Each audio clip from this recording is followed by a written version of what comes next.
Hello everyone, Chris here, and I hope you guys doing great.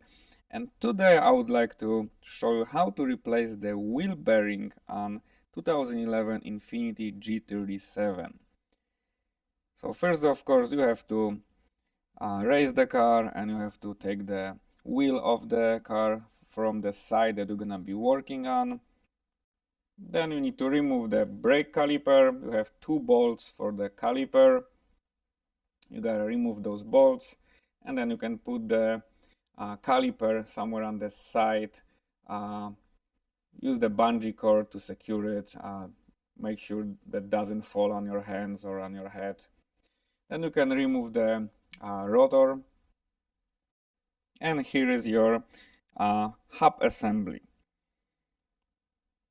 To remove the hub assembly, there is a nut, axle nut, and of course there is a pin that's securing the nut that you will need to remove.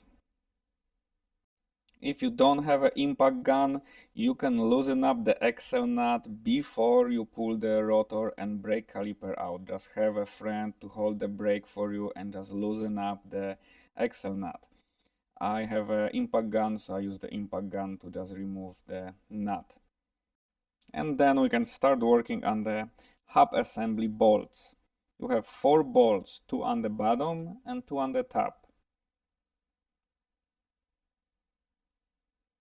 And of course, don't forget about your ABS sensor. You have to remove before you pull the hub assembly, otherwise you're gonna break the ABS sensor. And once all the bolts are out and the ABS sensor is out, you can start removing the hub assembly. But to do so, you will need to use a hammer. Usually they pretty stuck and rusty, so just hit the hub assembly from the back. Don't worry about the damaging the hub assembly because we are replacing it anyway. Just don't use the hammer on the new hub assembly.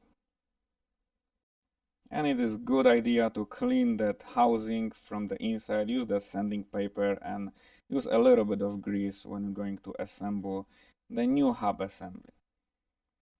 And here is the new bearing, the whole hub assembly. And on the back you have 3 openings, as you can see. And one opening is for your ABS sensor. So make sure it is on the same position as the old one and it's aligning with the ABS sensor. Otherwise you're going to damage the sensor itself. As you can see, there is a hole right there and the sensor is going inside and inside your wheel hub assembly.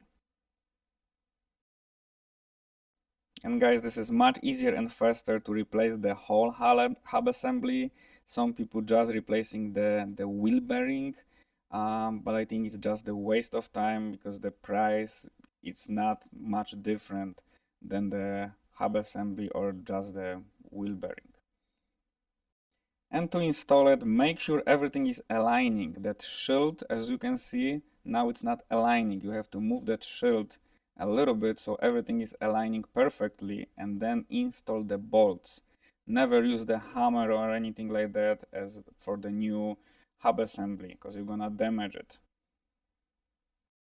And once all the bolts are tight, you can install the axle nut. You will need to torque the axle nut to the manufacturer's specifications, and you can use my method to do it, so somebody can hold the pray bar, or you can install the brake caliper and the rotor and somebody can hold the brake for you. And don't forget about the ABS sensor and of course the locking pin for the axle nut. That's really important, that need to be there. It is the best to use the new one every time you taking this out. And then you can install the rotor and the brake caliper and 2 bolts on the back. And of course install the wheel and you are all set. That's pretty much it, guys. If you guys have any questions, comment below and see you guys next time.